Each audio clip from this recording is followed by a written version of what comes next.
Cowardice asks, the question, is it safe? Expediency asks, the question, is it politic? Vanity asks, the question, is it popular? But conscience asks, the question, is it right?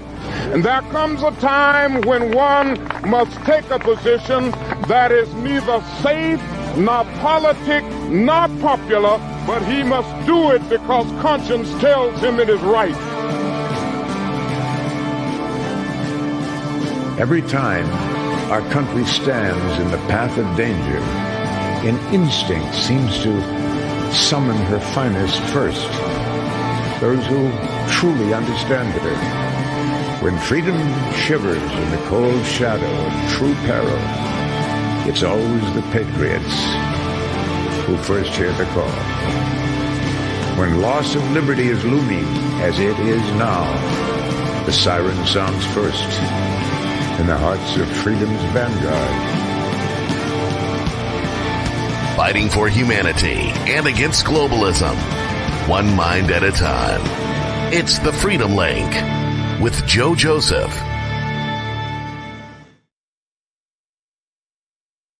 Yes, well, hello everybody. Welcome to another exciting edition of the Freedom Link here, KGRADB.com.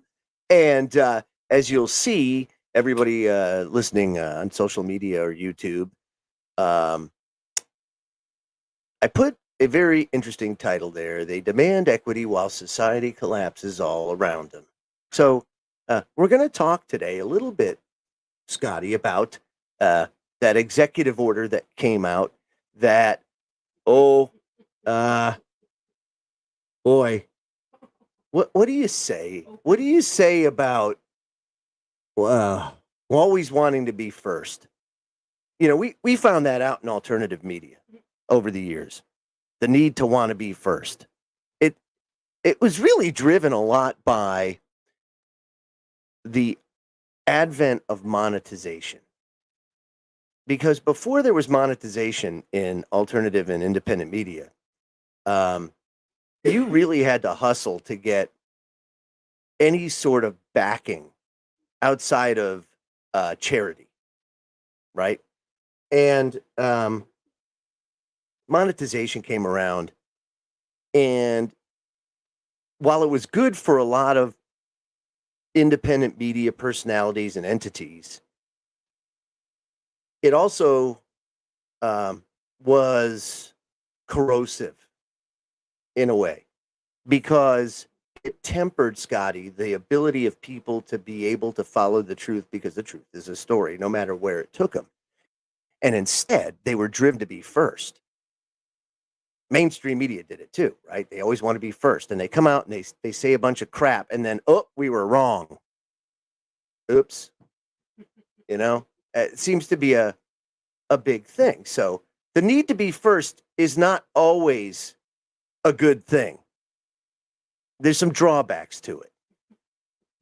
So President Biden had introduced or expanded equity, or what they say is equity, in the executive branch and throughout the federal government.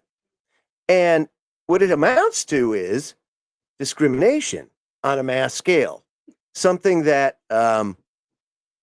I really fail to see if the courts will hold this up. But right. You heard this week, didn't you, Scotty? Well, I heard some things about it, but I don't know the exact specifics of it. We're going to get into the specifics about it because it's really interesting. Yeah. And I don't know what to say, but this is part of what they call environmental social governance, or ESG. You've heard me talk about it before. And corporations are being pressured by those on high, those that own the stock on Wall Street, right? Those that have a controlling interest in the majority of the world. It's only a handful of people, right? Bernays wrote Propaganda, one of the most influential books of all time. The playbook, if you will, of every control freak post World War One. So that's basically ground zero. That's bedrock, if you will. And in there, he even says that we're controlled by a small group of dominant men. So did Woodrow Wilson. So, I mean, I can rattle off people throughout history that know this. So this shouldn't be a surprise to anyone. And one of the things that I see playing out here, and more of it has to do with geopolitics and the fact that what's being told or how the world is being portrayed is not how it actually is. It doesn't, there's a lot of facets to how the world runs. Right. And sometimes it's kind of like, Scotty, you know, the wars are often fought without a shot fired. Right. Right. And So, you know, no, and you're right. You know, the world is sort of painted around us through media and through what we see. Gives you a on lens. TV.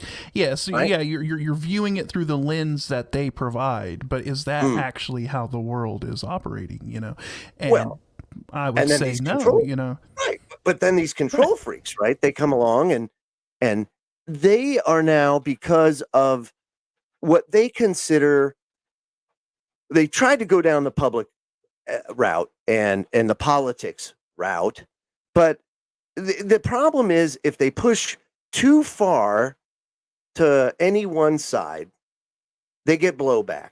Typically, governments collapse.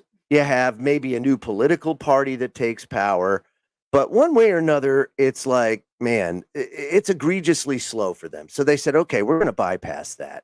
And if you take a look at how through the CIA, DARPA, they were the ones that initially funded this social media concept.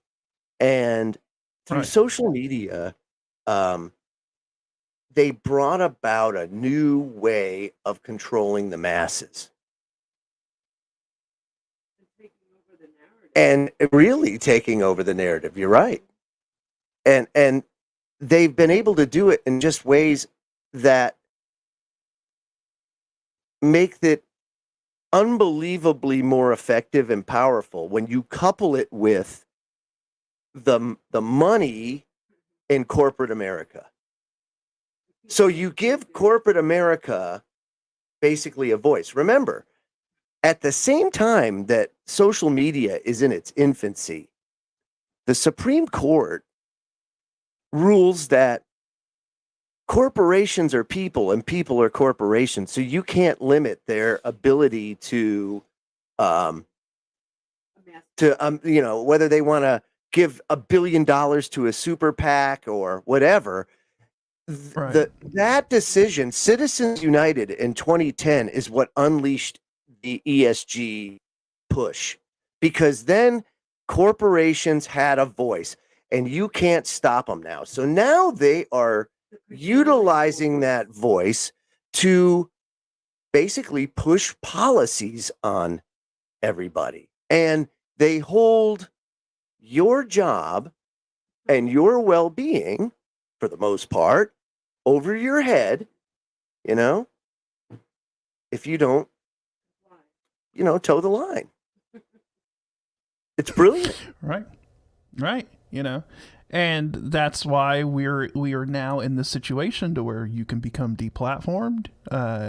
If you don't, you know, the thought police can come in and shut you down and strip your ability to have any sort of presence online, and there, you really have no recourse, right? Because and rewrite history, right? Rewrite history and erase history, or create your own version of it. Because, oh, by the way, you know, even as you've done this and you've created all these wonderful tools to control the masses, you've also created a wonderful tool in Buffdale, Utah to store it all.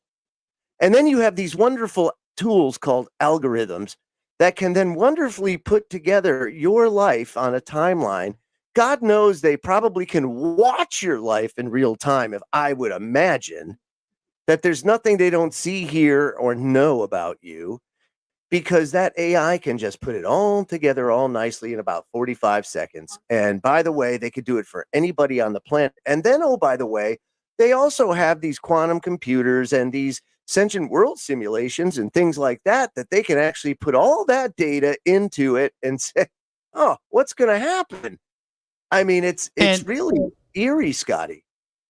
And for everyone out there, you know, who may believe that this whole social media sort of phenomenon just organically popped out of the ether, out of nowhere, I would highly suggest that you go back and look at a little project called LifeLog that was being worked on by DARPA back in the early 2000s, you know, and this was a project, if you will, that was meant to essentially track and log all aspects of a person's life, you know, from when they wake up to when they go to bed, you know, and this program had gone on for quite a while. I'll probably dig up some of the Wayback Machine or archive.org from the Wired article about it.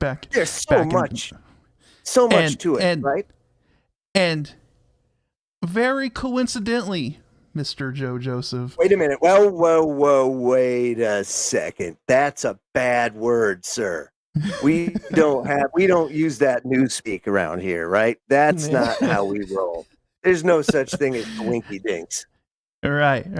Very, it was very much of a coinky dink that the very day that the Pentagon and DARPA shut down the LifeLog project, that very same day, a little old website, a little old social media site went live by the name of Facebook.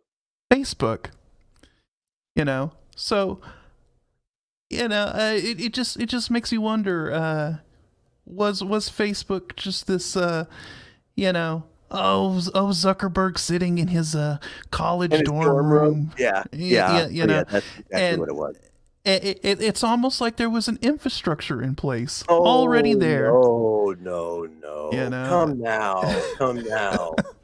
You know, it's funny too, because I remember back in the day when before the internet, and you know, even before, like, you know, Prodigy and all that kind of crap, you had Telnet, and Telnet connected the universities to one another. Mm-hmm. And if you knew somebody at a university, or you were able to get on through an ISP and actually get to, or Telnet, you could actually do some really cool things.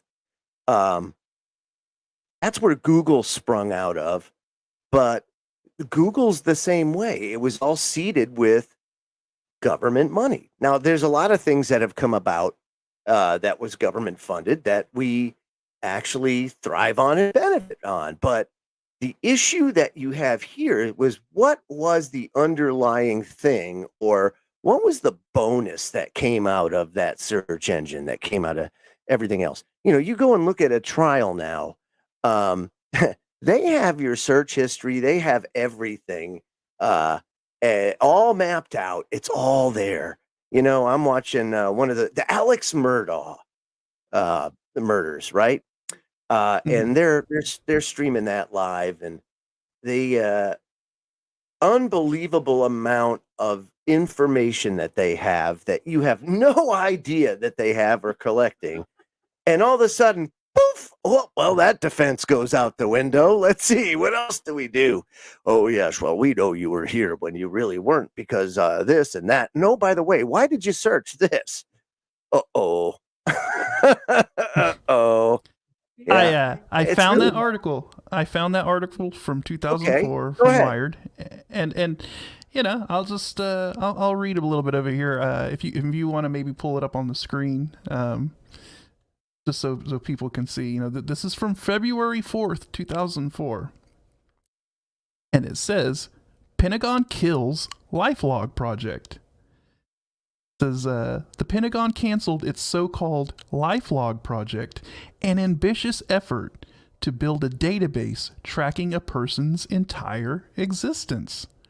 Run by DARPA, the Defense Department's research arm, LifeLog aimed to gather in a single place just about everything an individual says, sees, or does. The phone calls made, the TV shows watched, the magazines read, the plane tickets bought, the emails sent and received.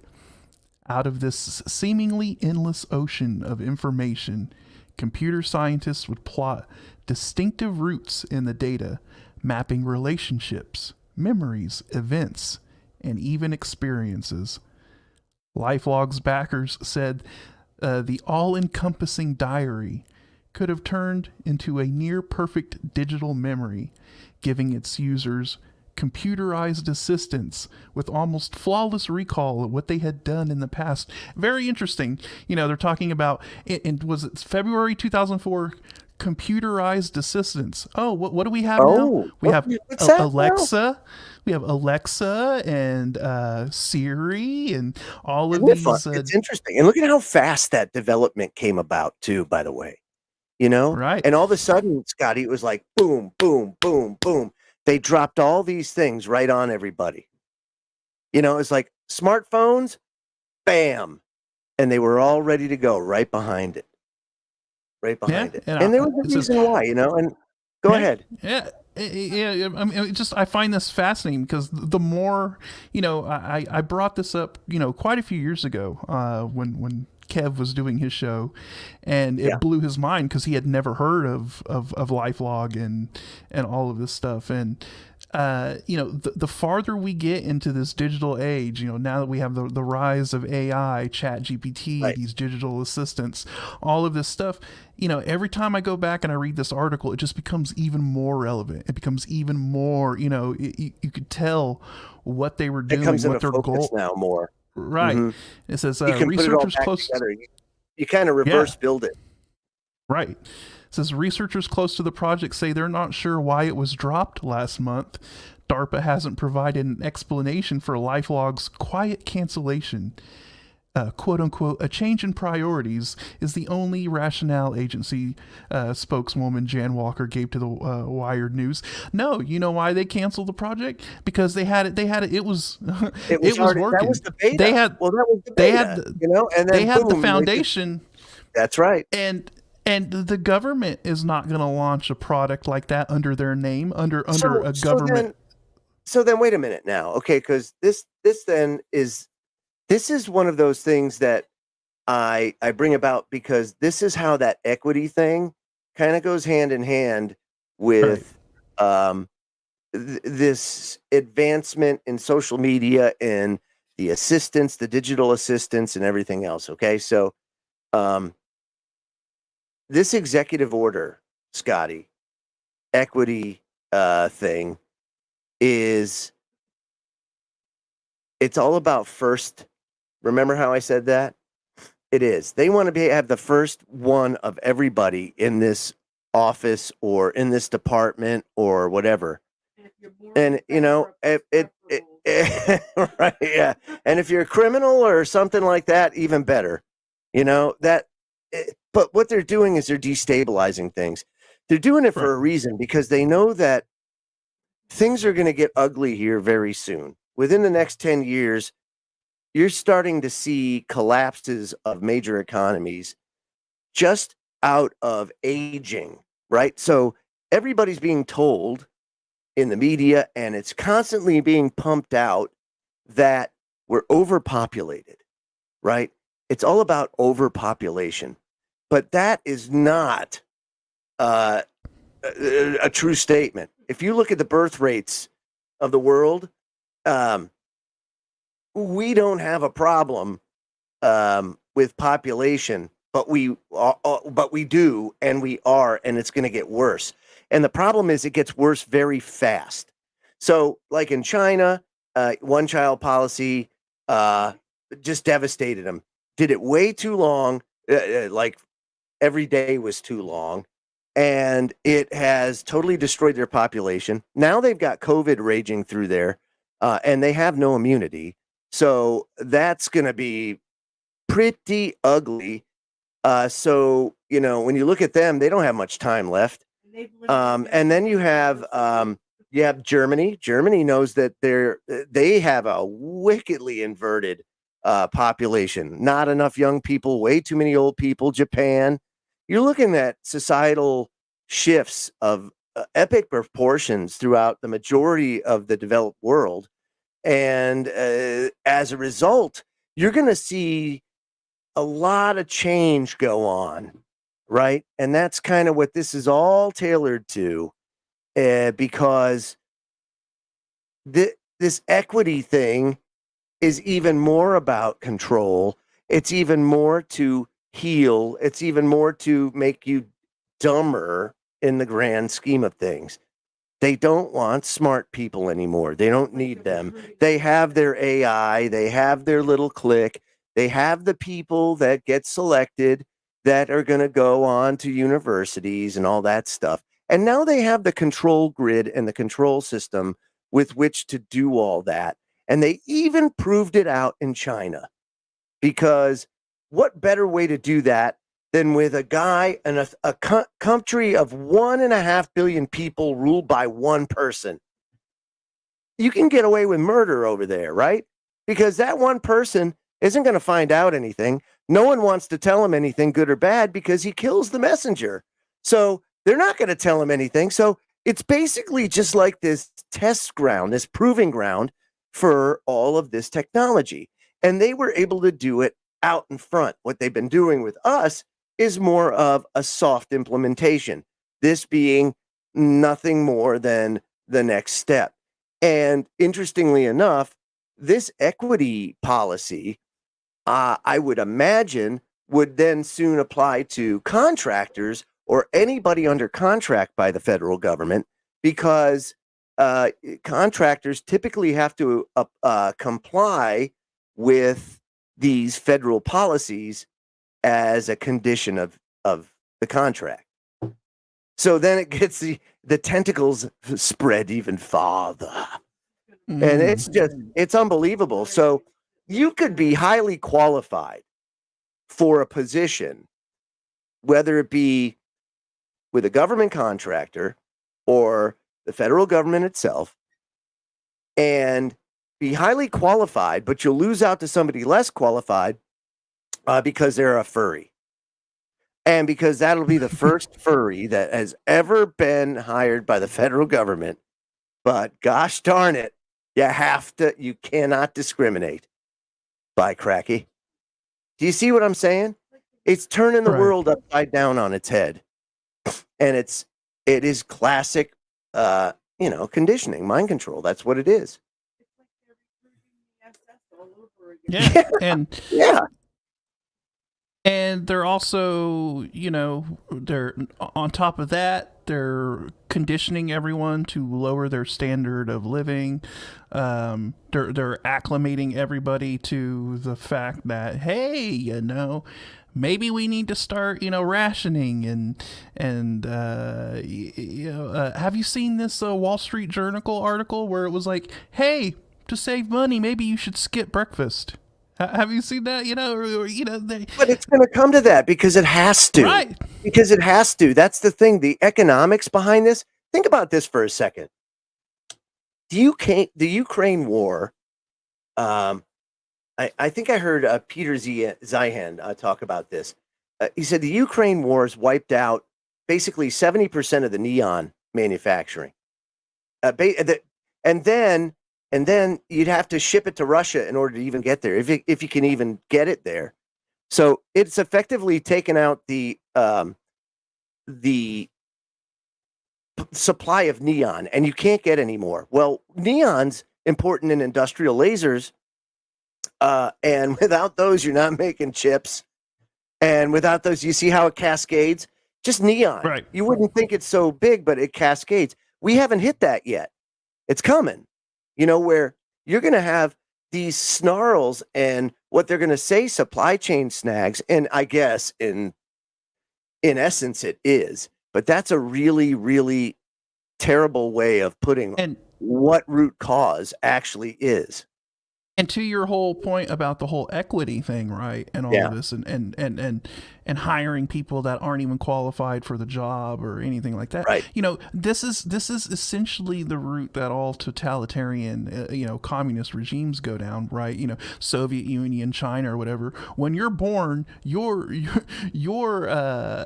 goal in life is already set for you. You know, Right. it's already set that you're going to be the one working in a factory, whether you're qualified to do that job or not, right?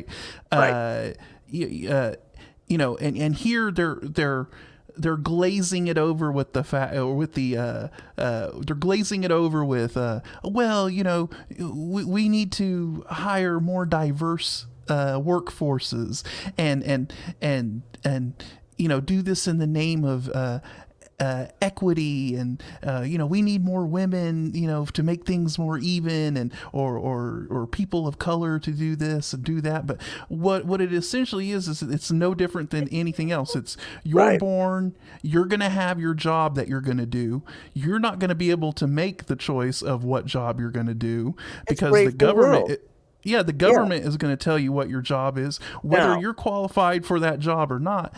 And look at all of the how many great quality products came out of the Soviet Union. How many great quality also, think products about come this. out of Think about this, though. Wait a minute, though. You're onto something here, because Brave New World was predicated on, and Aldous Huxley was in the know, right?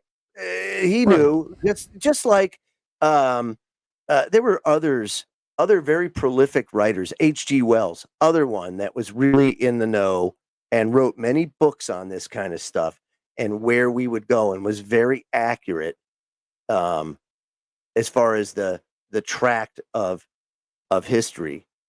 It is eerie to see the populations collapsing as fast as they are, and coupled with all of that, just like you said, it gets to the point where you're going to have so many people button heads, and they're creating so much conflict over sexuality. When what the hell does that matter in the workplace anyway? It has, you're there to be Right. professional. It doesn't matter. Just be professional, Right. for God's sake. What does that matter, right? So they're making it a thing, right? Anytime they can tie your identity to anything, they've got power over you. Just remember that. Anytime that you say that I am a this, I am a that, all that is a way for some human somewhere to control you. It's power over you, because you are giving your identity. You're tying that to you, right? That's the way that works. So all I can say is it doesn't make you any less of a Christian, right? To say that I'm just Joe and I believe, right? What does that matter? My relationship with the Almighty is mine. I don't have to be a part of anything or this or that. What does it do? It frees you. Now I don't have anybody that controls me from that, like a priest or a bishop or whatever it is, any sort of pastor, nothing. No. You have to tithe this percent. No, I don't. I don't have to do anything. No, I don't. Boo. That kind of thing, right? It's control. All that does is institute another point that you can be controlled. Simple as that. Simple as that, Scotty. And if you buy into all of this stuff, that will happen. Inevitably, you'll be a victim of it or you will benefit from it, but it's going to cause some sort of conflict. And out of that, they're going to come up with, man, this is crazy. You know what? Maybe we have to steer people. So this is what we're going to do, because we've got this far now, maybe 10 years down the road. Sooner than that, I'll bet you. But they're going to start making test tube babies that are, bred for such a career path. Right. They're We're going to start manufacturing it, because they're going to. they're already predestined to do what they're going to do. That's right. They're not going to have any sort of free will to Brave New World. Right. Yeah. And so, but that's the direction we're headed. But right now, it's under the guise of all this, equity and meeting all these gender and ethnic quotas that companies have to adhere to now, to where, hey, you have to have a certain percentage of women and you have to have a certain percentage of minorities and this and that and whatever. But it's working towards that ultimate end game of what you're talking about. I got another one here. Now we talk about equity, right? But here's an example of what the White House did, right? And then this is a continuation of something that's already going on in corporate America. Caught red-handed, said Zero Hedge. Blue Cross Blue Shield backtracks on racist grant program, opens up to white people because white people couldn't get it before. And there was a real uproar over it. Says earlier this week, the leader of a medical watchdog organization called out Blue Cross Blue Shield of North Carolina over a racist grant program, which only applied to organizations run by non-whites. He said, if ever there was a bad idea, the notion that we should start to separate our country along racial lines is among the worst. That's Dr. Stanley Galfarb, former associate dean of curriculum at Perelman School of Medicine in Pennsylvania. He said the $300,000 grant called Advancing Healthy Food Equity. There it is. Disqualified any organization with a white CEO from participating. While the community directly served by the program must also not be white. You can't. So it says here, listen, this opportunity is specifically designed to support community-rooted organizations that are led by, serving, and accountable to American Indians, Black, Latino, other people of color, and members of the immigrant communities. Now, to increase their ability to engage in advocacy to address the root causes of an equitable access to healthy food. Okay, so this is not hard to figure out. So I'm going to help you here. All right. So you get healthy food when you go to the grocery store and you put it in your wagon. And then you go to the register and you check out. And then you go home and you put it all together and you eat it. That is how you do it. And some people are even savvy enough to grow it or hunt it. Some subsist off the land. Subsistence living, right? That's how you do it. And if you don't have a farm, typically you have to go get a job. And you do your best to make yourself as marketable as humanly possible to get as much or make yourself as valuable as you can to bring home enough currency with which to buy food. That's how that works. And if you're savvy enough, you can buy all the healthy food you need. Is it getting harder? Absolutely. Are geopolitical things happening that are creating basically we're creating a crisis? Yes. Should we this year do what we can to grow maybe gardens and things like that? Probably a good idea. I can tell you this, if the weather's as wacky this summer as it is now, this winter, it's going to be a pretty interesting year from a crop standpoint, even a garden standpoint. You know, Scotty, I don't know what to say, but I can say that the issue about equity is the fact that you typically have to go and get a trade or some sort of experience and be good at something. And that normally translates to either entrepreneurship or you work for somebody or you do whatever, but you do something. right? And then It's you also have the social safety net. And the social safety net's there for those that are truly not able to work, right? right.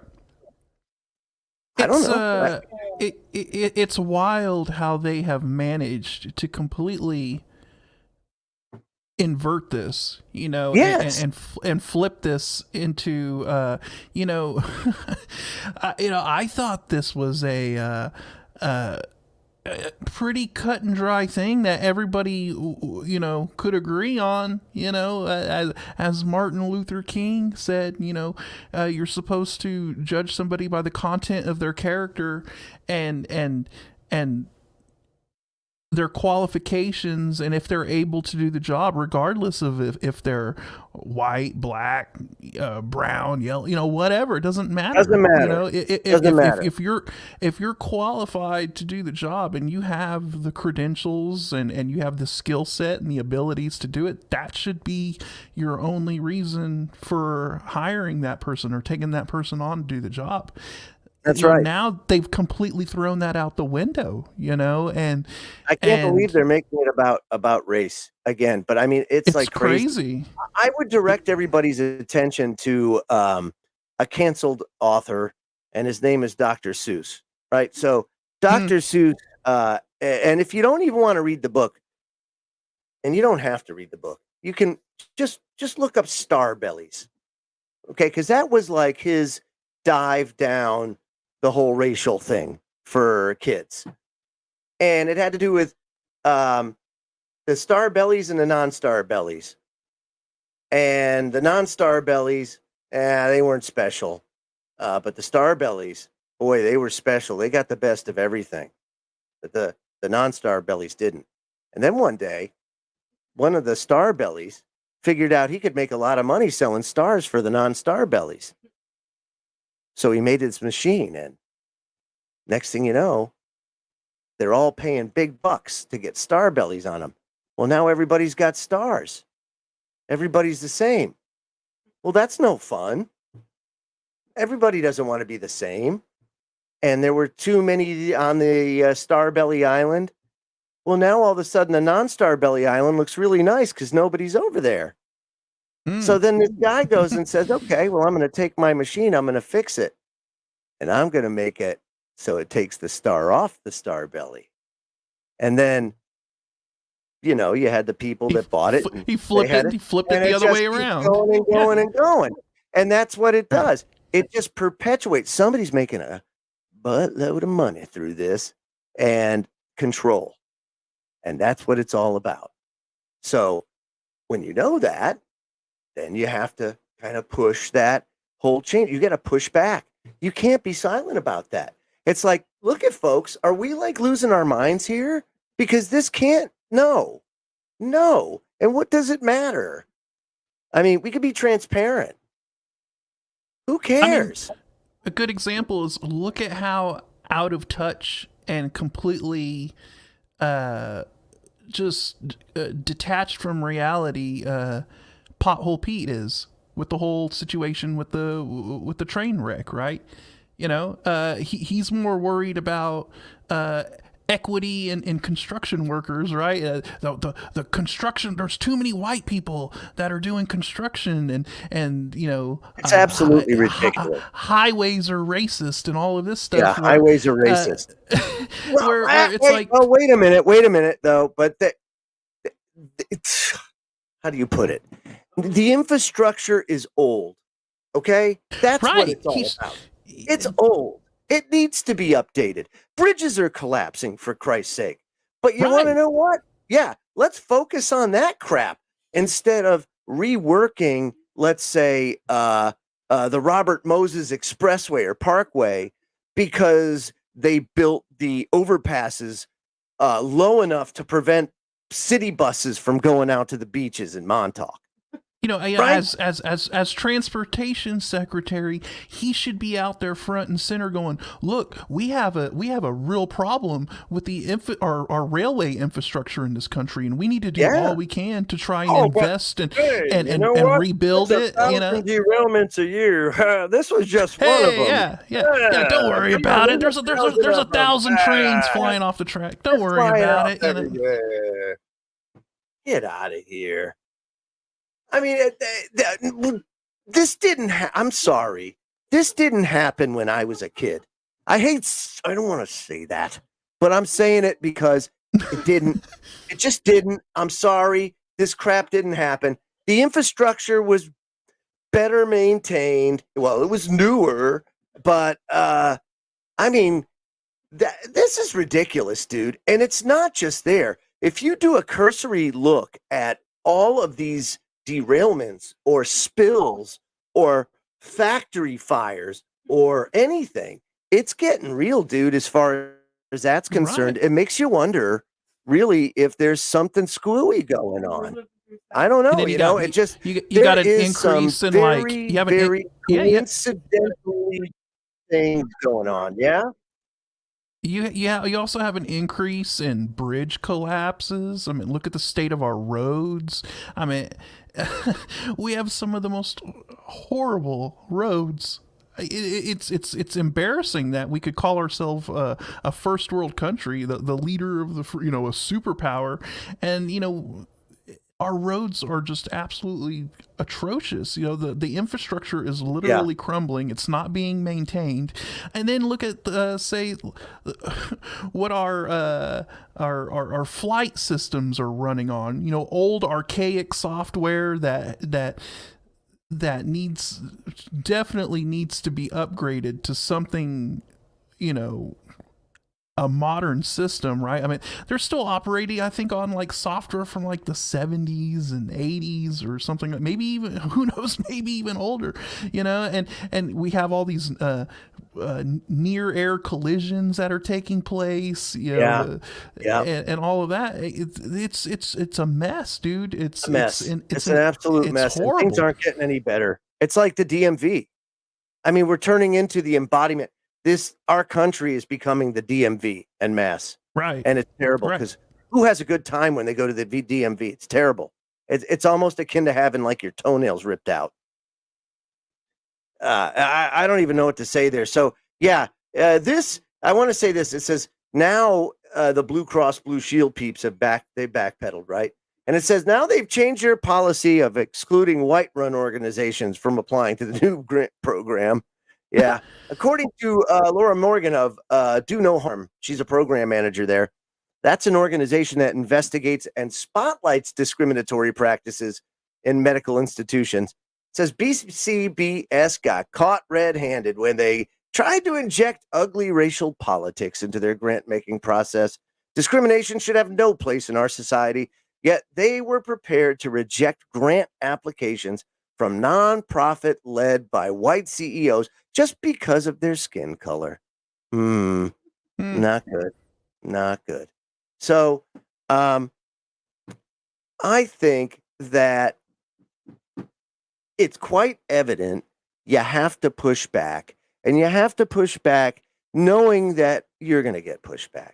But doing so will really, really, really, really, really help, because if nobody pushes back, we're in big trouble, in a big heap of trouble. I did pull up some quotes, by the way, from George Orwell and 1984. And the reason why I brought up 1984 is because you realize how he got the title of that book, Scotty. Right, because he wrote it in 1948, and he just flipped And it 1948 was a very pivotal year, was it not? Indeed. So that year was the year that the nation state of Israel was created for the second time in history, right? The last time, we'll say, especially if you look at the biblical prophecy of things. And the issue that you have, though, is, and of course, it's no slight to any of my Israeli brothers and sisters over there, because they're really cool people. And they really didn't know or have any power or anything to do with how it all came about. Like, for example, when you take a look at the flag, right? That has nothing. That's the Rothschilds' flag, the star. There was no Star of David. That's a whole. It's crap. And there was a process to get to that point, and that culminated in 1948. And Orwell, who saw all of this stuff and knew all of this stuff was going on, came out with 1984 and 1948 because that was the first time that a banking family was able to wield power on the national stage as a sovereign nation. And the Rothschild banking family had a country, and it was Israel. And that's how it came about. Now, that doesn't mean that, like I say, as a country now, great. Hey, they're the United States' allies over there. Woohoo! I've been to Haifa. It's a great place to be. But man, when you look at the history and the lead up to that, and then you see what 1984, when it was written, who it was written by, how they all knew, it's amazing.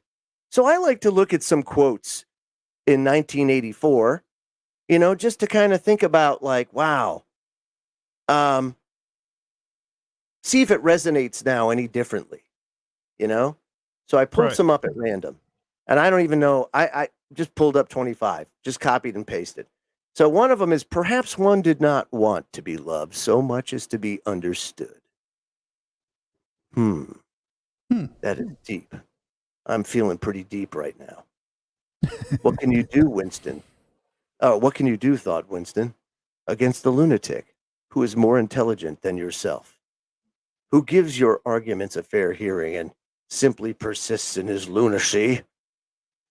These are terrible quotes. There's probably better ones in there. See, this is what happens when you only do things at random. Who controls the past controls the future. Who controls the present controls the past. Now that's a heavy one there. Oh, yeah, that's a good one. That's meme worthy. Damn it. All right, here we go. Let's see. We know that no one ever seizes power with the intention of relinquishing it. Okay. That's true. Yeah. Okay. How about this one? Power is in tearing humans' minds to pieces and putting them together again in the new shape of your own choosing. See, that's exactly what they're doing. That's what they're doing.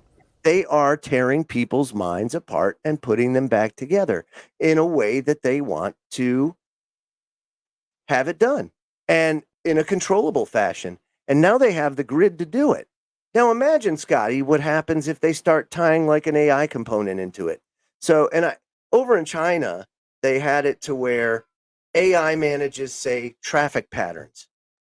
But with cameras and biometrics, they can also identify who you are just by the gait of your walk. They can do it from 20,000 feet up, but more importantly, they can also do it from a crosswalk and everything else.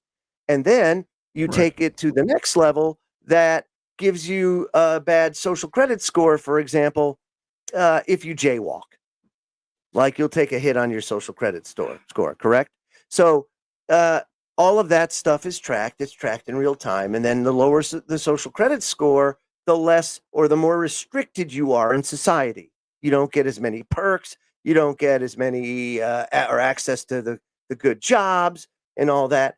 That's all done, but equity has to come first. You see what I'm saying? So they're bringing that in, and then the control grid will be in place, because then you have social credit score tied to that. You have the Internet of Things tied to that. You have everything tied into one central system. And that's just here in the US, but they'll have their own versions of it, if not globally, Well, look how many companies now go through their employees' social media history, Yeah. and that becomes a determining factor on if they get hired or not, or Could you or imagine if we whatever. had to go back to like the 50s or the 60s way of hiring people? You know, like, what Right. do you do? No background checks? I mean, how did they make it out of there? It had to be like Wild Wild West. Yeah. I mean, Hey, but somehow they built all the highways and built that's all what these I'm saying. right, you know. So So maybe we're a little bit high strung. You know, that's kind of what I'm thinking. That's the problem. Do you see, when it was simple like that, we were a lot more productive. Why? People weren't bogged down with bureaucratic bullshit. They weren't just loaded with all this red tape that they have to keep track of and all these lessons learned that haven't been learned yet, that we're going to bog you down every step of the way and add another checkpoint, another piece of paper, another whatever step. By the time you get to present day, I mean, you're doing the freaking river dance at work every day, dude. You know, it's crazy. right. Didn't used to be that way. And wouldn't you know it, we still got the right people in the right positions, because if you didn't do your job, you got fired. And then somebody else took over. Issue we have here now, present day, is yes, you have all this bureaucratic BS to go through, but you also have a shortage of workers. And that wasn't there before. And they really don't know how to deal with that. And you also have a restructuring of a lot of different industries because they're starting to see the writing on the wall. And say you are fortunate to be in a position to where you are qualified, right? Right. You are this qualified individual. You have the credentials. You're doing a really good job. And then all of a sudden you find out, oh, somebody online went back, 15, 20 years and pulled up a tweet or something that you posted that may have been offensive. And dude, now, I'm never going to be president, I'll tell you that. yeah, now you're out of the job, right? And Yeah. a job that you were perfectly qualified to do. And who are they going to replace you with? Right now, they replace you with somebody who might not have those qualifications. So then the question is then, is that not a mode of control? Of course it is. That was the whole point. That was the whole point. If you speak your mind on your own time, we can't hire you like that. We can't. That was inappropriate. The hell with the First Amendment.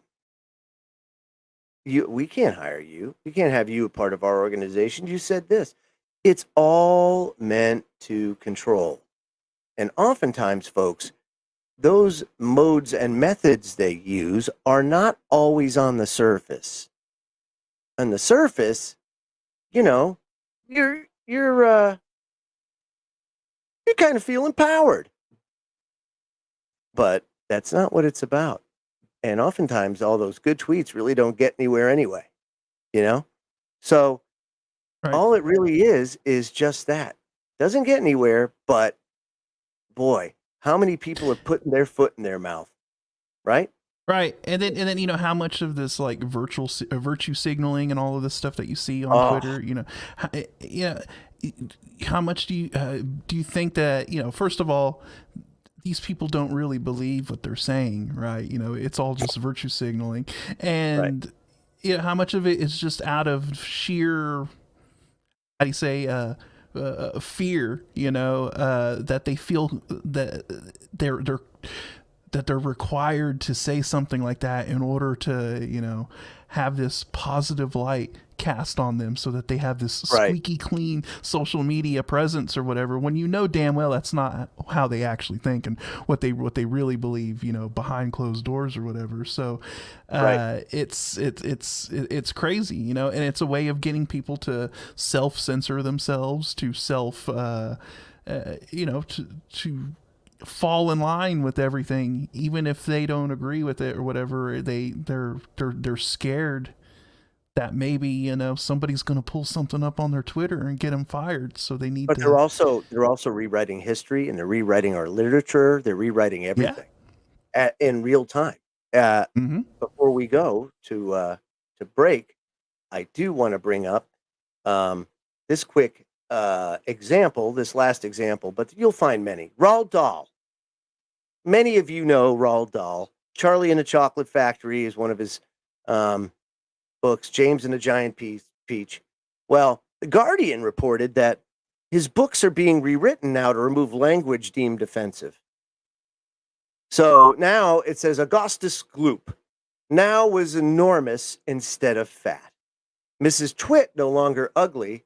And Oompa Loompas now, well, they're gender neutral. So they're rewriting things to, again, program people to start using the newspeak. You can't make this up. I mean, they're doing it in real time. And it's everything that we've been talking about now, God knows, almost 20 years. Holy moly. And it's going on. And but they've said it since the 19th century. So when we come back in hour number 2, we're going to talk about the significance of 6 million. The significance of 6 million and how that number is exactly what we just showed you with Roald Dahl and everything else. So don't go away. KGRADB.com. We'll be right back.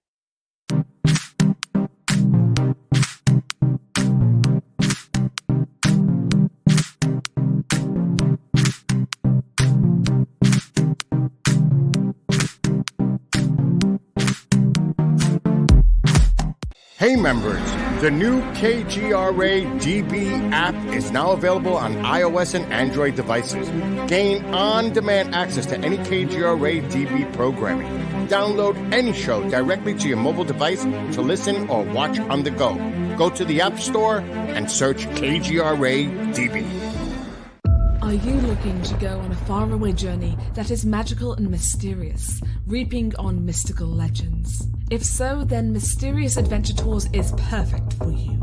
Imagine a voyage to explore ancient mysteries of Ireland, haunted majesties of Scotland, or their chilling Birth of the Vampires in Romania. These small, esoteric getaways are limited and do feel vast. So, go to MysteriousAdventuretours.com and book your trip soon.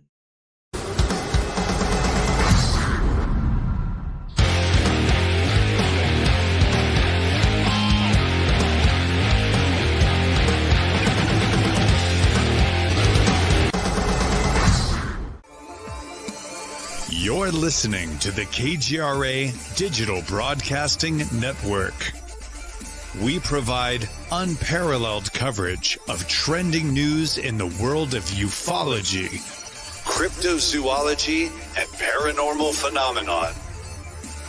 Whether you're watching our video live stream or listening to one of our audio programs, you are getting the best from world-renowned researchers and hosts, guiding you through topics the mainstream won't touch.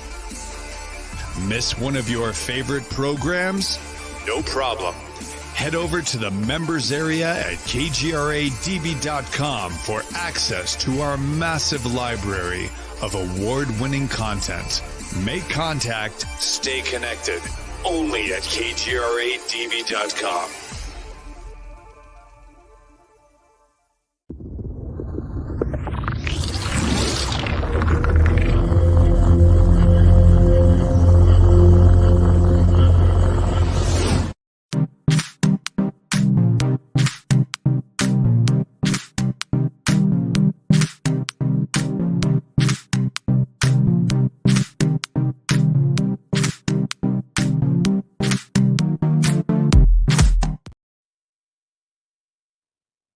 Well, we're back. Hour number 2 of the Freedom Link here on KGRADB.com. Scotty Lopez, Joe Joseph, here we are. And it's the 6 million time, right?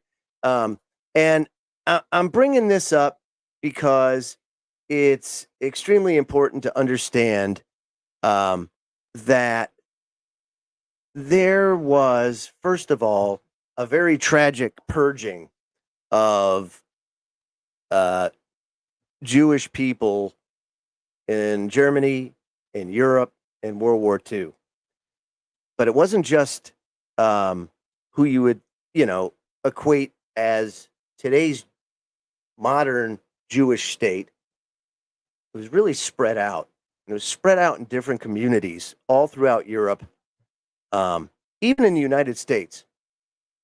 And there was a campaign from, say, the early 19th century on up to bring about a second nation state of Israel. And it was fought for even in the League of Nations. And there just was not an appetite to displace the Palestinian people and the nation of Palestine. And so with that said, there are evidence, of course, there's a lot of evidence about the 6 million figure and how it came about.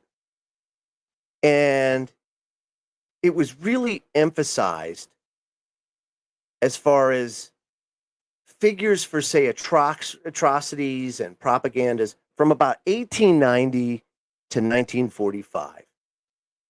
And when at the end of World War II, that was the number that they used to put into the history books.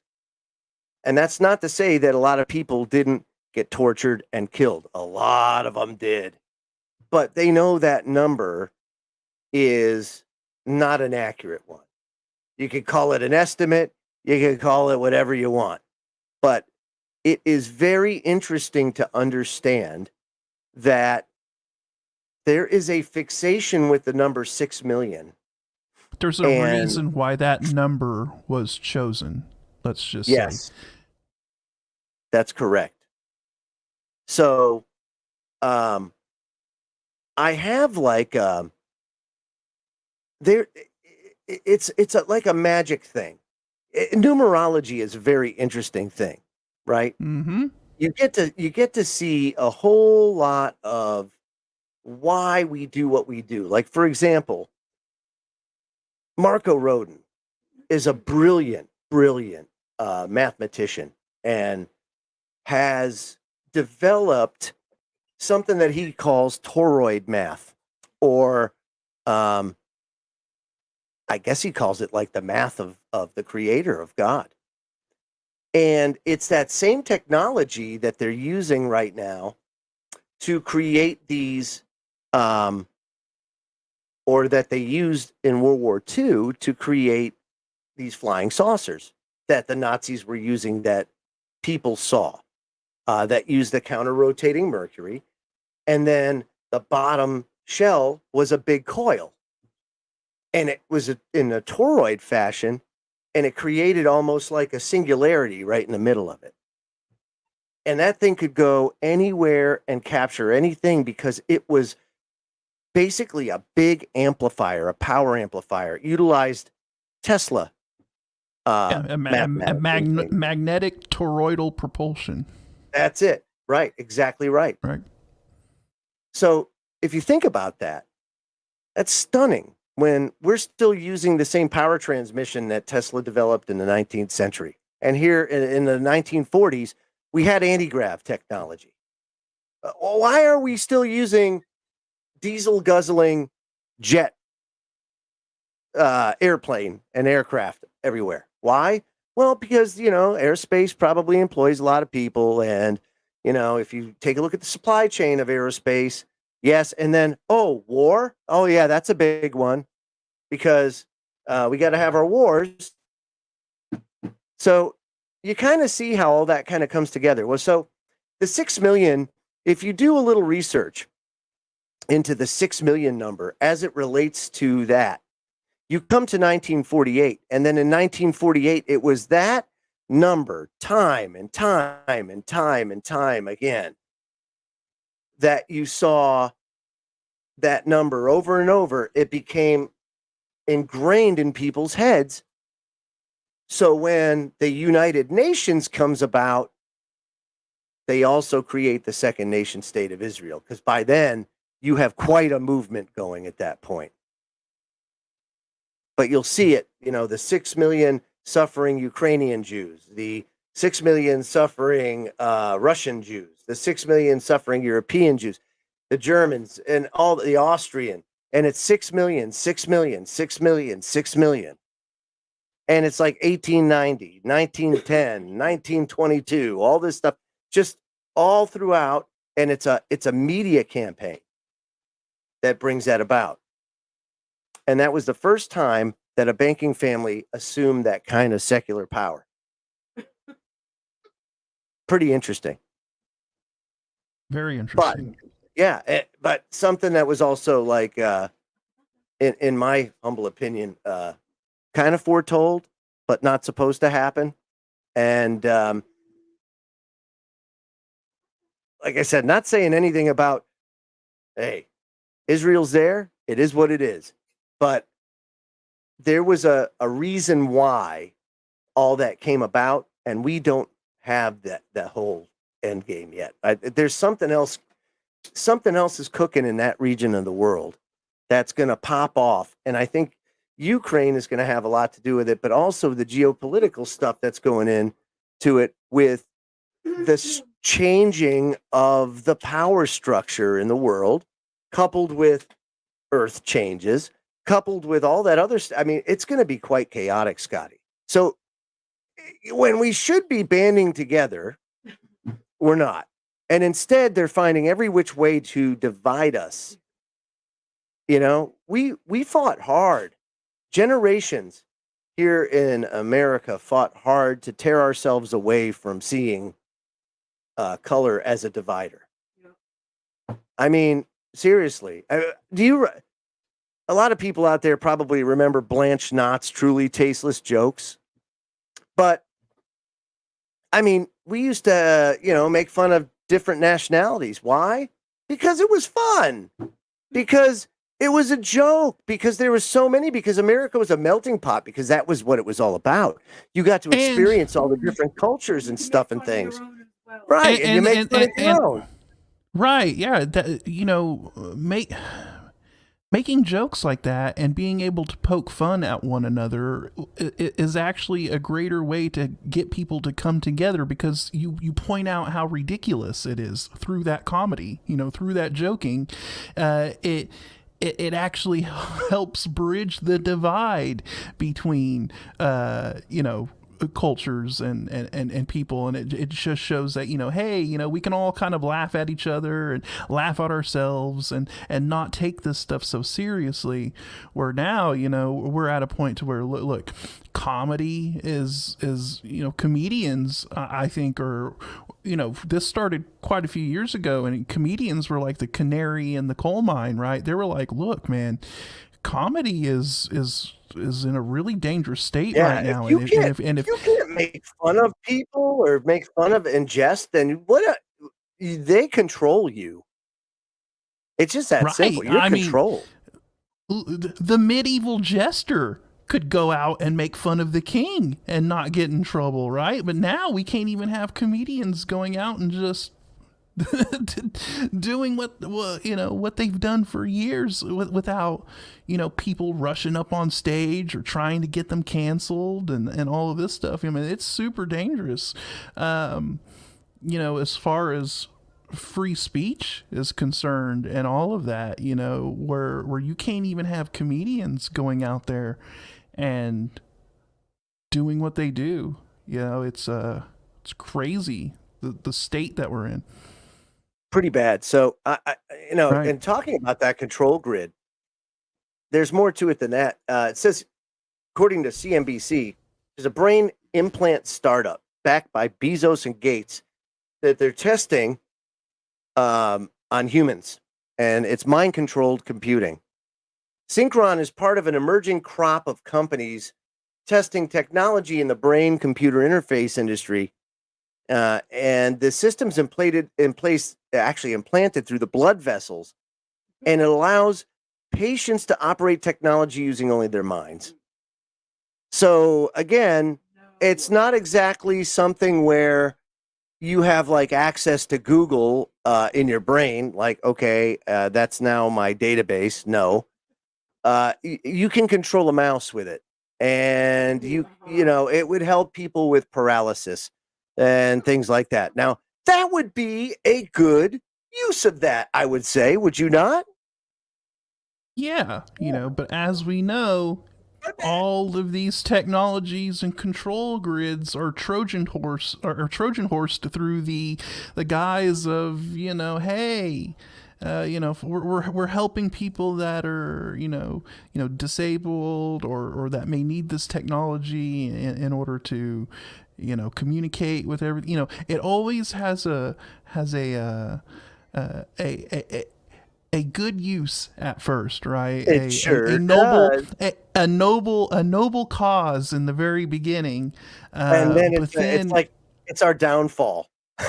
Right. You know what I mean? It's always a double-edged sword. The technology can be utilized for good and can help people and can free people from the shackles of, say, quadriplegics or people who can't speak or anything like that, and help them communicate and all that stuff. Well, think about this. But wait a minute. Now, think about this. Think about this.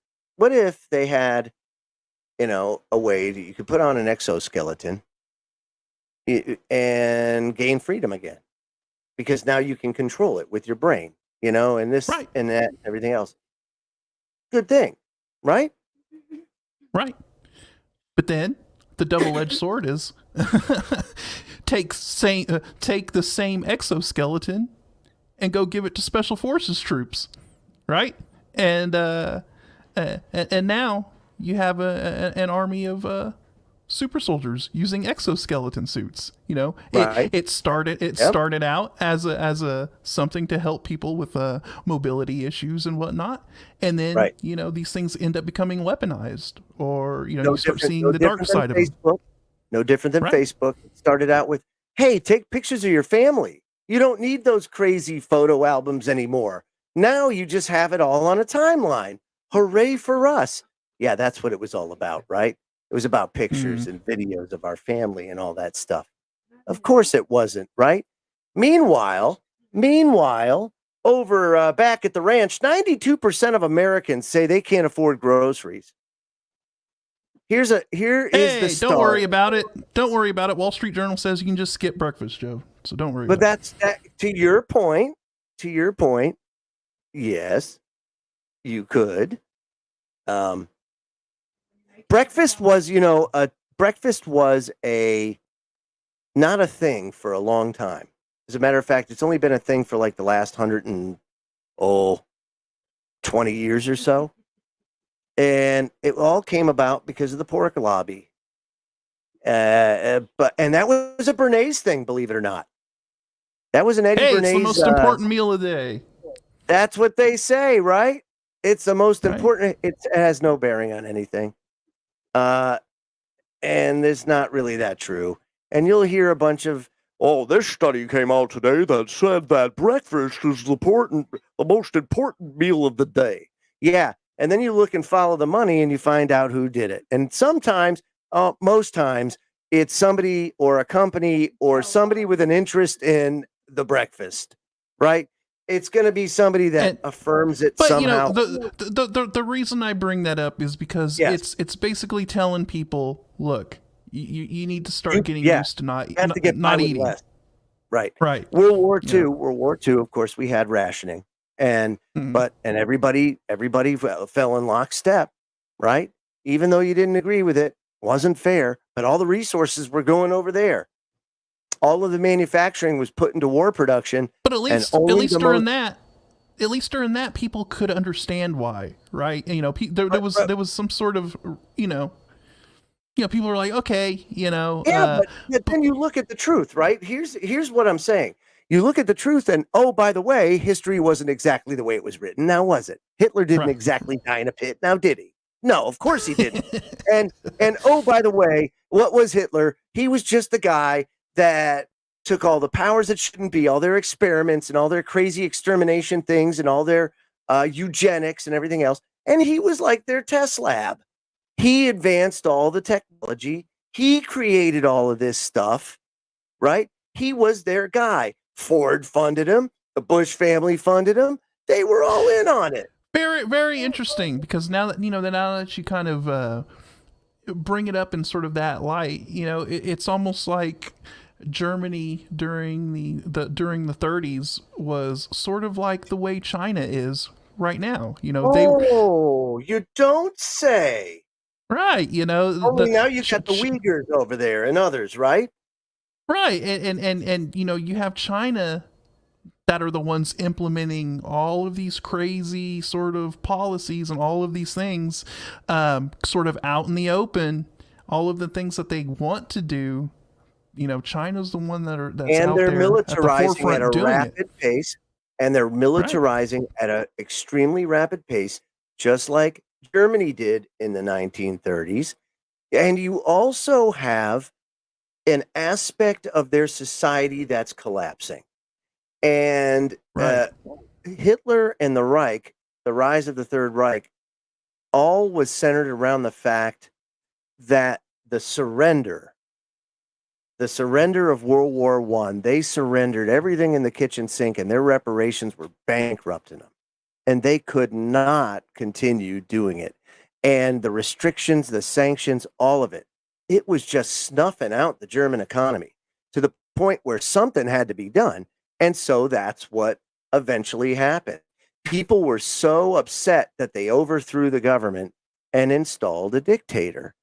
And so what do we have now in China? China is now facing some interesting, issues, not just with weather, not just with food, but now with population. And when that starts to go down and go down fast, they're going to do something that is going to make up for it, whether it's we need to capture more territory to make up for it, to get more people to work to support the state. It could be any sort of that. But if you look at history, that's typically what happens after this little ramp up that you see that's going on, coupled with some sort of stressor on the state. And next thing you know, that's what happened with Russia. Russia was the same way. Russia had this buffer zone. You hear Putin talk about it all the time. He had a buffer zone, and that was the Warsaw Pact and all of the countries that bordered Russia, made up the Soviet Union. Well, when all that went away, they lost that buffer zone. And everything since Putin's been in power has been trying to reestablish that through all those little regional wars. And it's what they do. If you look throughout history, they like that buffer zone right there. And they're going to do whatever they have to do to get it, because this is the last generation that they can throw at it. They don't have another generation behind it. Russia's in a bad spot too for population. They've killed off a lot of their males. It's a pretty dynamic situation. They're trying to do all they can to encourage reproduction in that country, and I get it, but it's too little too late at this point. Right. Too little too late. 92% of America. So Daisy Luther, she wrote about that. She said, the survey was sponsored by Lean and Fresh, a food delivery service, which sought a case study on how inflation was affecting the American diet. The survey respondents weren't the people you might expect to having trouble being able to afford groceries, because it's not just the poor non-working people with a dozen children who are struggling. Instead, 65% of the people who responded to the survey earned $75,000 or more per year. And more than half the respondents were from the biggest locations and economies in the country, California, Illinois, New York, Florida, Texas, Ohio, Pennsylvania, and Georgia. And the majority of those polled were either working or self-employed people, and nearly half of them had no children. And they're still struggling. It says here, the result of food affordability was alarming. 87% said grocery prices are too high. I agree. 65.93% take fewer trips to the store due to inflation. Have everybody watching this, have you changed your habits because of the change in prices? I know, I get it. I know everybody's like, dude, you got to be crazy. Of course we have. 82% dine out less for the same reason. So it's not a swap of spending. The money itself is the problem, right? And then 50 to 55% of people shop less, buy less stuff, and spend more time at home. But if you take a look at the numbers by the Bureau of Labor Statistics, it's striking at the amount of bartenders and waitresses that are being hired relative to manufacturing and every other sector. It's like 10 to 1. Like if you are a bartender or a waitress right now, you are just like slamming in high demand. And the reason why is after the COVID shutdown, a lot of those people in the service industry had been retrained and went to other positions. And now there's just a shortage of this, even with the less traffic. So that's how crazy it is. It's an unbelievable situation that we've really never seen before, because you're seeing a lot of boomers retiring now, and the workforce is really feeling that effect. 57% have stopped buying organic or premium ingredients. Okay. 74.6% would eat healthier if they could afford it. 57.5% are buying less meat and poultry. Yeah, I'll say. Has anybody bought eggs lately? Yeah. Yeah, I was just about to say, I haven't been eating as many eggs lately for breakfast, so it's yeah, the poultry prices and all of that stuff is pretty wild. So hey, all those paisans out there, okay, listen. So Ange goes and makes 2 pans of baked ziti, right? Used to be in the back in the old days, huh? Back in the old days, you had your meat, you had all that, but it was a cheap meat because you're putting it in a baked ziti. So typically it's like a ground beef, or you have like a meatloaf mix, right? So you got that going on. And then you got tomatoes. Tomatoes are cheap. Always have been, always will be. And you got your basil and you got some olive oil. The cheese, Regat was not, Regat and mozzarella isn't exactly the most expensive cheese in the world. Until now it's like freaking nuts. Holy crap, dude. So a 2-pound tub of Polly-O Regat was like $14. I'm like, dude, the last time I bought that was like $4.99. Right. That's nuts. Like crazy nuts. Right now, mozzarella's still about the same. It hovers about, for a 2-pound bag, about $8. But that was staggering. And then canned tomatoes, right? Regular old Tutoroso canned tomatoes, not even the San Marzano tomatoes. Because if you want those, you're paying almost $4 to $5 a can. I ain't doing it. Right? It was like $2.79 a can. Those used to be like 10 for $1. What the hell? Not 10 for $1. I'll even say $1 each. Even if it's $1 each, it's like, this is getting crazy. And then there's the meat. Oh, come on, man! It's like ground beef. It's this crap you shovel off the ground and put in a meat grinder, And it's like $15 a pound. Are you crazy? For ground meat? Damn, dude. Damn. Luckily, so 2 pans were like $84. Right. And one had no meat in it because Angie's a vegetarian.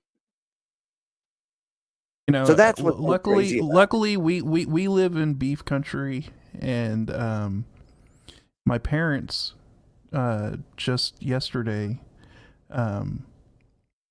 we had half of a cow butchered, and we're going to be putting that in our freezer.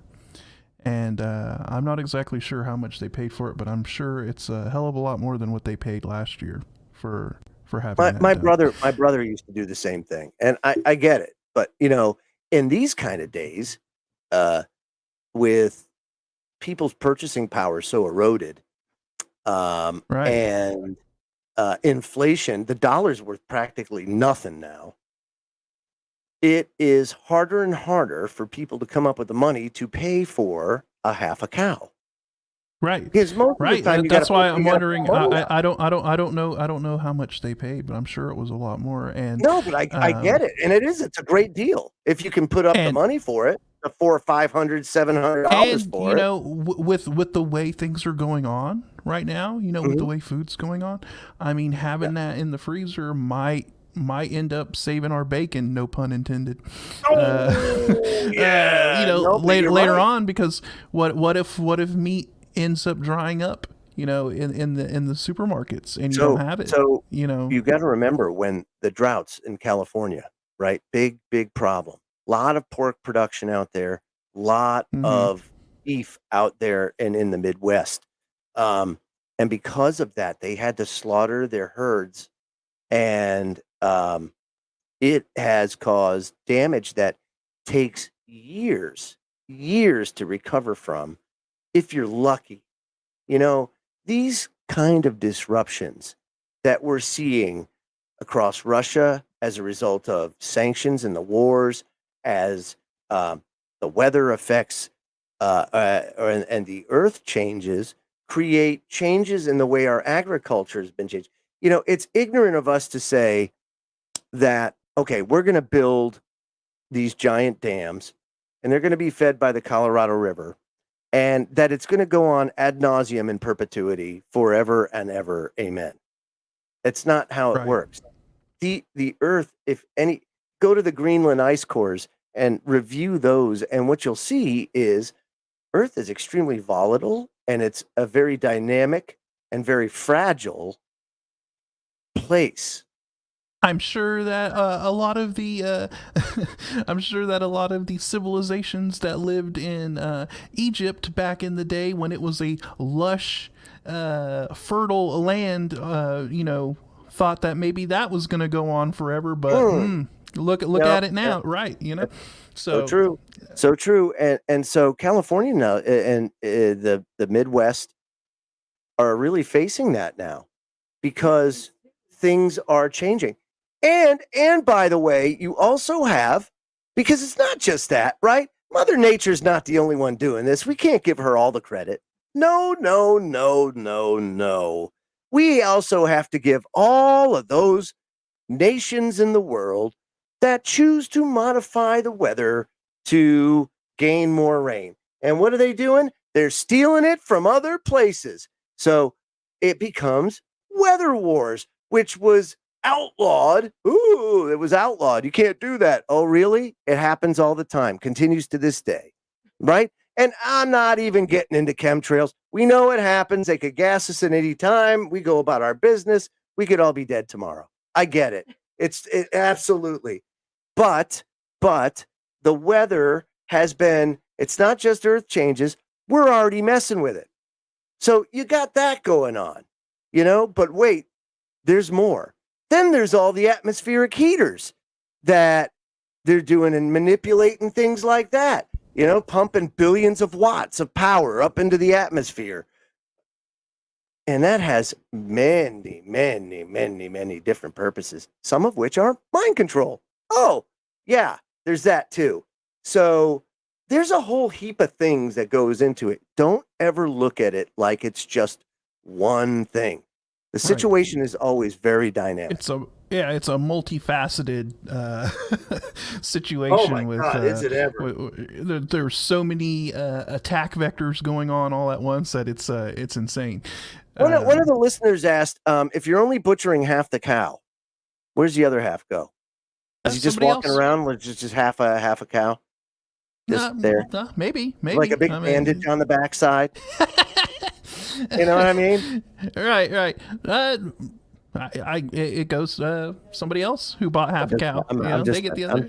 Yeah, I know. That's funny though. I mean, hey, Hey, you could always, maybe that cow can get a little bit of a Maybe CRISPR action going on. No. I think I figured this out. Maybe the Lopez family is really behind all the cattle mutilations that are going on, and they have now figured out a way to only slaughter half a cow and still leave the other half there and doing its thing. That's good, dude. You weren't supposed to spill the beans on that, Joe. Oh no, we report the truth because the truth is a story. Right. That's right. That's what we do here. And by the way, as time goes on this year, you're going to hear a lot of things come up about shortages, about disruptions, about in the summer it's going to be power. There's not going to be enough power. And they're already making plans for that. And you know that because in industry, by the way they push or how much emphasis they put in load shedding and preparing for load shedding. And they're putting a lot of emphasis this year into load shedding because you have renewable energy that they're pushing way too fast, closing way too many of your coal-fired and natural gas-fired power plants. And as a result, with Germany now relying on us heavily for natural gas, 40% of their total energy needs were supplied by the Nord Stream pipeline. And now that's gone forever. And they really depended on it. So somebody's got to make up the difference. And it looks like it's going to be the United States. How convenient. But that means that we are also going to compete with Germany for said natural gas because of the restrictions on producing it here in the United States. So it's kind of like, shall we say, already a setup for a very, very difficult situation. But FreightWaves, which is the nerve center of the global supply chain, FreightWaves.com says beleaguered Los Angeles port pins hopes on second half rebound. Folks, international shipping has collapsed in a big way. And it's not 100% because the economy is collapsing or anything like that. It has to do with disruptions to critical materials needed to produce things like chips and everything that has to do, like I said earlier, with lasers, the gases. Like now, the rare earth metals, the rare earth elements. Yes. Right. And so now they're going to different countries like Africa and South America and doing that. They're rechanneling all of their supply streams, and it's becoming more regional. As a result, a lot of these big ships that were put into place when the pandemic started and everybody went on to online ordering and just went on this massive shopping spree, they brought so many damn ships online. They really mobilized, and then it cratered again. And it's just right. Like, damn. Same thing with aircraft. You had air freight. International air freight was slamming. Wide body aircraft was slamming pre-pandemic. That comes along, boom, crashes.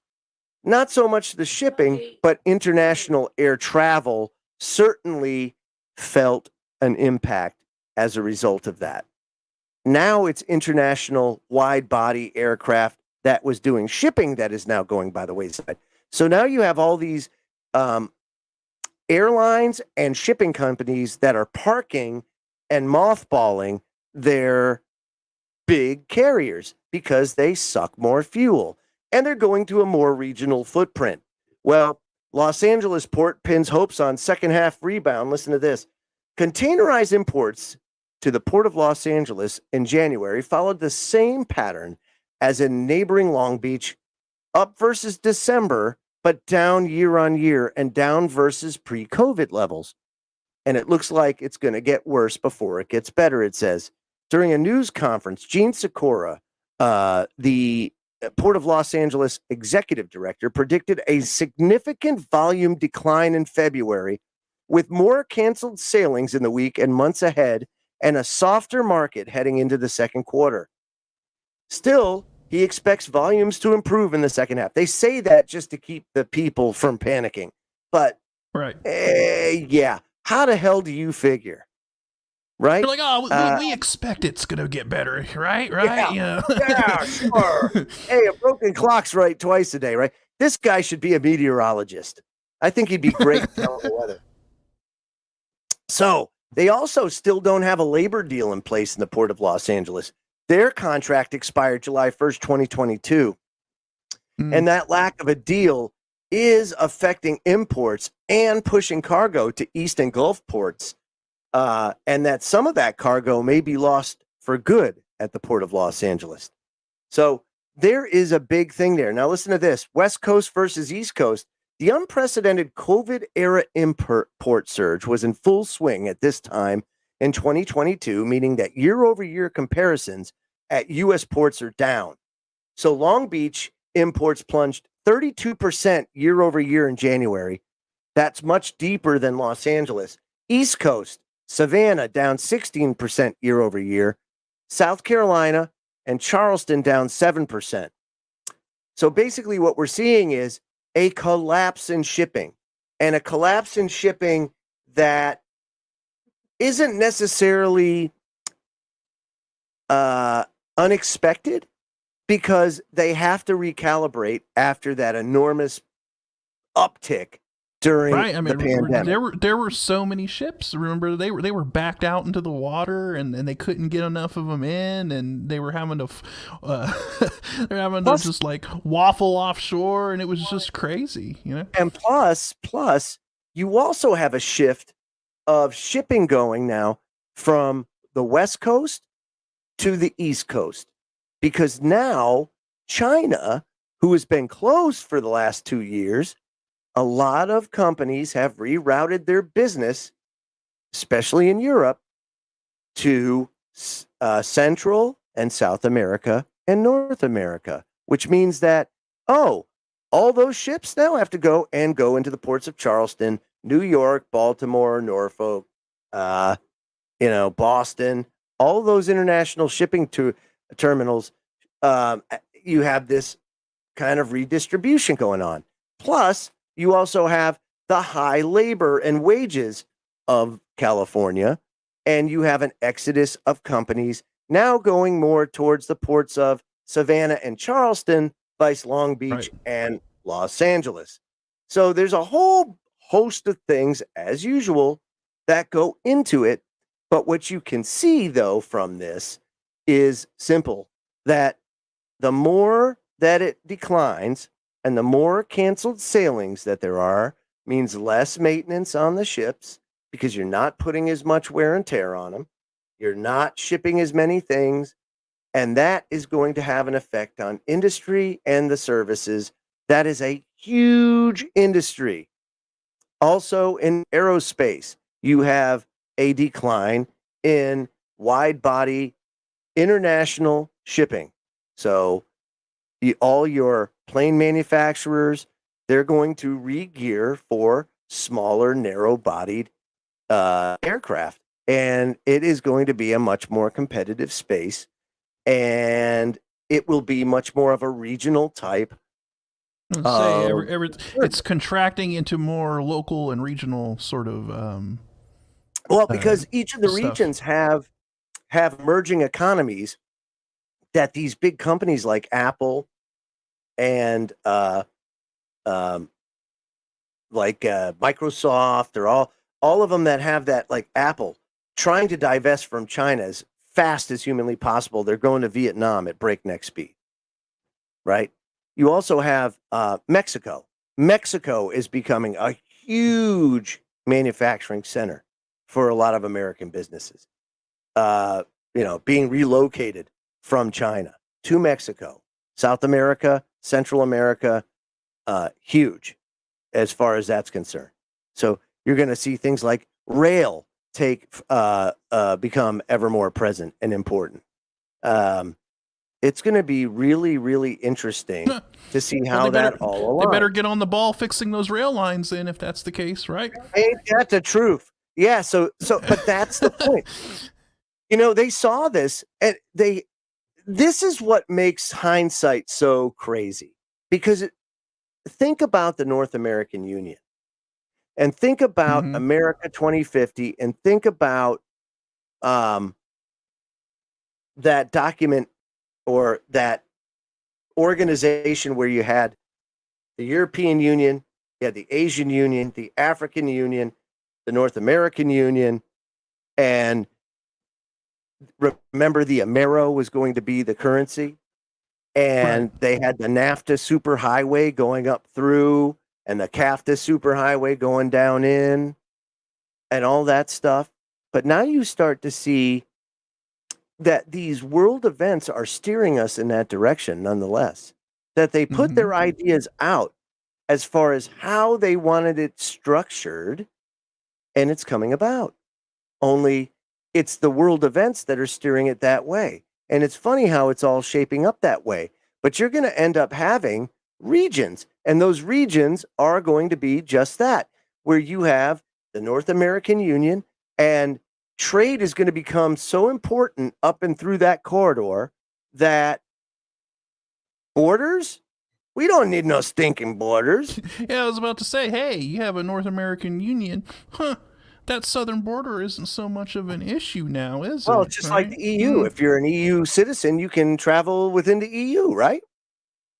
Just because you're in Germany doesn't mean you can't, if you're part of the EU, you can go anywhere. You're just Germany. It's like you're become like the city in a state, that kind of thing. Right. The countries in the EU.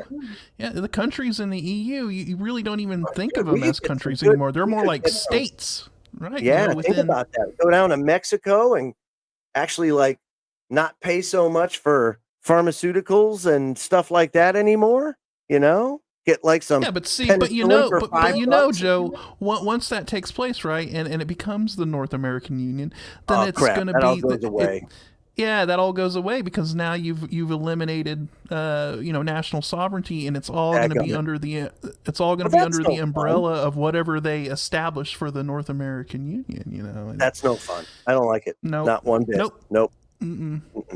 All right, so that brings about the next great thing, which is the Great Reset, which is the World Economic Forum, which is what this is all about and what they're trying to get to. And again, they've given us all the clues that you need. So, when people ask me well, what can you do?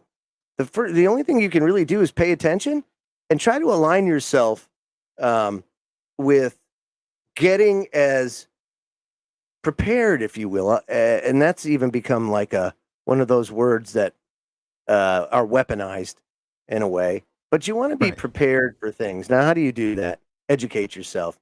And how do you educate yourself? Look back at history and see how we've done things in the past. See how history's played out. And typically you can kind of see a pattern develop. And this is no different. Human beings repeat the same mistakes over and over again. We just do. We're not supposed to, but we do, because we always rewrite the history and then we forget. It's terrible. It's really terrible. So this Great Reset, I'm on the World Economic Forum site right now. It says, there's an urgent need for global stakeholders to cooperate in simultaneously managing the direct consequences of the COVID-19 crisis. Oh, yeah. To improve the state of the World Economic Forum is starting the Great Reset initiative. Now, they have on their site, I'm going to pull it up just so we can all have a look-see together and see how what their plan is. But let me tell you this. It is no different than anything else they've done in the past. right? So do you see it now, Scotty? Negative. It's not coming up, huh? All right, hold on one second. I'll get it.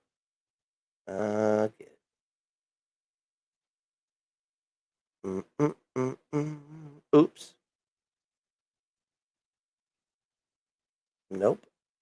Okay, I won't get it. I'm just going to read it because it's freaking acting weird. So they had a Sustainable Development Impact Summit in 2020. And if you go on the World Economic Forum's website, just look up Great Reset, World Economic Forum. You can pull it up.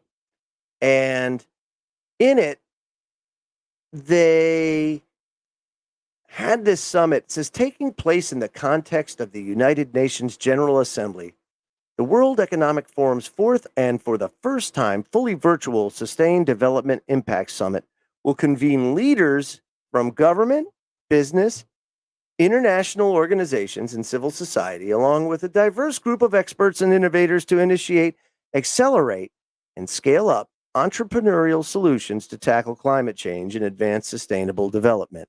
In which case, I'm sure they're talking about NEOM and all that other kind of crazy stuff.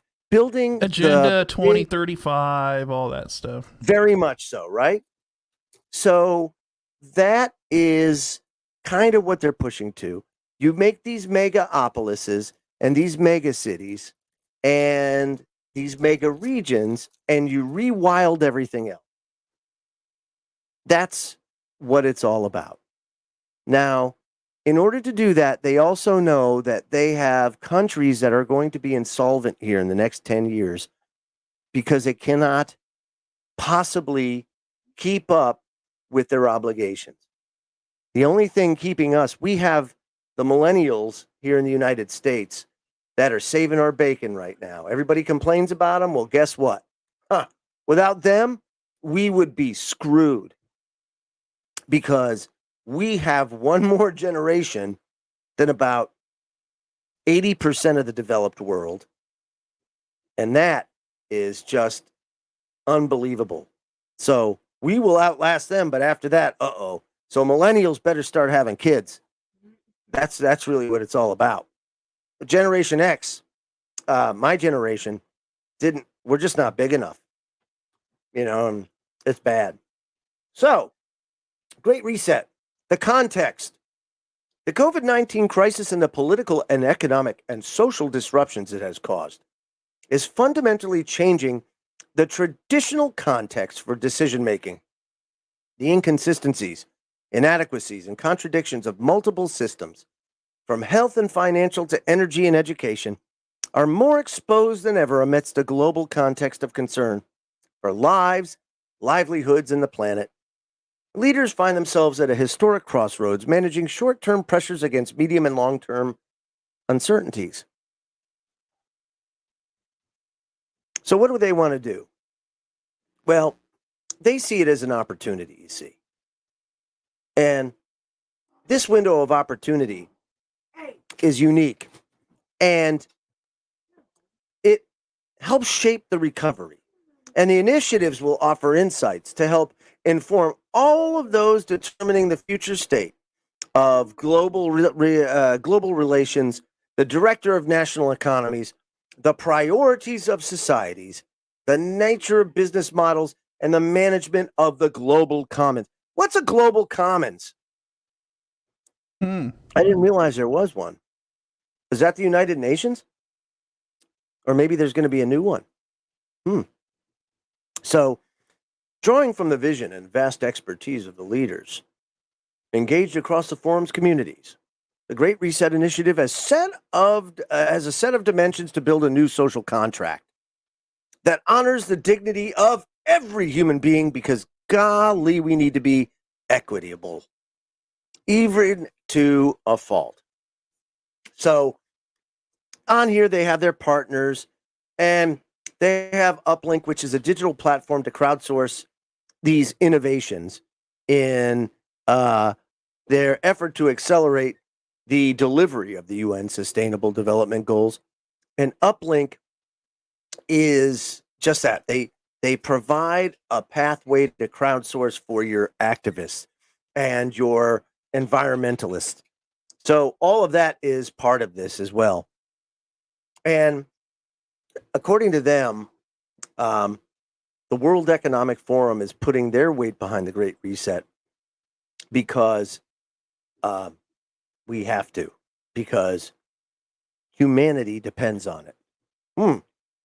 So, but I can see how it's all shaping up and why they're putting it out now, just like they did all of these other times with their different agendas, their Codex Alimentarius, all of that. They put the plan out ahead of time. They kind of cultivate it. And in some cases, they even take countries and beta test it. But what we end up finding is it's almost always executed on a mass scale. And due to the geopolitical circumstances of the world, and because we have a technology or a pool of technology to draw on now that can manage it, they're going to leverage that and try to manage society in such a manner where hunger doesn't exist, or so they say, right? You may be eating roaches, but hunger won't exist, a la like the back of the train, the caboose in Snowpiercer.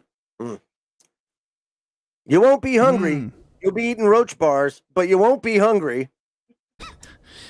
Hey, you know, I love my my maggot wafers. They taste great. And as far as equity is concerned, right?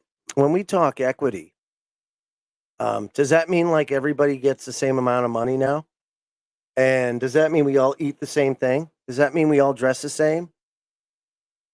How far do we take equity? Hey, at what look, point? There's We just equity in become North automatons. Korea. No, that's what I'm saying. Right? To me, that's there's what equity that's in North asking Korea. for. You're all equally poor. You're all equally the underclass, right? Is that another beta test? Is that another example? You know, Is it another proving ground? Hey, possibly, you know, right? I mean, because you know, North Korea is kind of the lapdog of China, and you know, maybe North Korea, you know, is beta testing even things that China might not even be willing to beta nuclear test, tests right? anymore, right? We can't do nuclear tests anymore because it's banned, because it's bad. Right. North Korea can. Who's to say they're not doing our nuclear test? Who's to say what's ours? How do you know who's what? You know, that's what I'm saying. It's crazy. So anyway, according to the great Bill, we have 90 seconds, which means we're out of time. So I would like to thank everybody for tuning in tonight live and watching this podcast. And remember, support KGRADB. You can go to the website, kgradb.com, get a membership, get access to the wonderful archive and the many, many, many hours and hours and hours and days and weeks and months of content that's available there. So make sure you do that. Support it any way you can, because let me tell you something. It is hard to get good information anymore. And they're making it harder to think and express yourself. So just so you know, KGRA DB is where it's at if you want to think. That's where it's all about. Use that noggin. That's right. So have a good night, everybody, and we'll see you later. See you next Saturday.